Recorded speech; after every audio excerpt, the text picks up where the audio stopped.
असं आहे की आज 5वा दिवस आहे. सरकारी सकारात्मक चर्चा होईल वगैरे वगैरे म्हणतात येत नाही. त्या संदर्भात निश्चितपणे लोकप्रतिनिधी या नात्यानं मी असेल आमदार आम्ही कैलास पाटील आम्ही तीच बोललो की निश्चितपणे सरकारवर सुद्धा ह्याच्या बाबतीत सरकारनं चर्चा करावी आणि ह्याच्यात सोल्युशन त्या ठिकाणी काढून द्यावं, ह्याच्यातनं मार्ग काढावा. याच्यासाठी आम्ही निश्चितपणे पूर्ण ताकदीने प्रयत्न करू. या आंदोलनामुळे विरोधी पक्षाला बळ मिळालंय. एक लक्षात घ्या, अजून परत तुम्ही त्याच्याकडेच जाता. काय नेमकं म्हणजे मला काय म्हणायचंय, मुद्दा कुठला महत्वाचा आहे आपला? मराठा समाजाचं आरक्षण हा विषय आहे. मला वाटतं त्याला कायमस्वरूपी राजकीय अँगल देण्यात योग्य मला तर वाटत नाही. आरक्षणाचा मुद्दा आहे, आश्वासन दिलं गेलंय आणि ते पूर्ण करणं अपेक्षित आहे.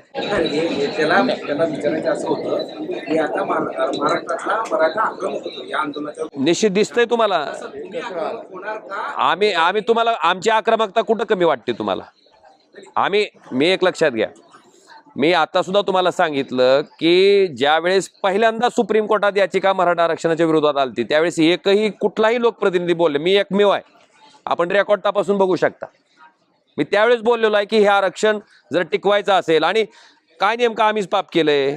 तामिळनाडू बी भारतातलंच राज्य आहे, तिथं टिकतंय आणि महाराष्ट्रात टिकत नाही का? मग दादा तुम्ही म्हणता राजकारणाकडे विषय नेऊ नका, विषय राजकारणामुळे नाही आम्हाला राजकारणामुळे सत्ताधारी मंडळीने ज्यांच्याकडं सरकार चालवायचे अधिकार आहेत त्यांनी जे आश्वासन दिलंय त्या आश्वासनाची पूर्तता करणं ही त्यांची जबाबदारी आहे. मला वाटतं ते पूर्ण करावं आणि केलंच पाहिजे. विरोधकांनी प्रेशर बनवून निश्चित करणार. विरोधक कोण थांबलेला आहे? सगळेजण त्या ठिकाणी एकत्रित आहेत. त्यांचं नेहमीचं असं म्हणणं आहे की ज्यावेळेस 7व्या दिवशी त्यांना बोलणं, ज्यावेळेस सरकार येतं आणि बोलणी करतं, जे त्यांच्या बोलण्याच्या अवस्थेत नसतात त्यावेळेस सरकार बोलायला एवढा साधा एक प्रश्न आहे. कसा म्हणता ते पाटील असं म्हणताय की ज्या वेळेस माझी तब्येत खालावत चालली, प्रकृती खालावत चालली की मग ते चर्चेला येतात.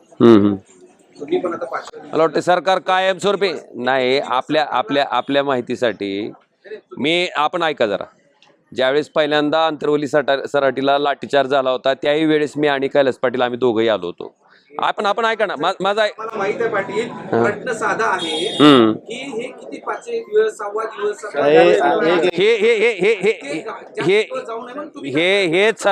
हेच सरकार करतंय. आम्ही दादांना तेच सांगायचा प्रयत्न केला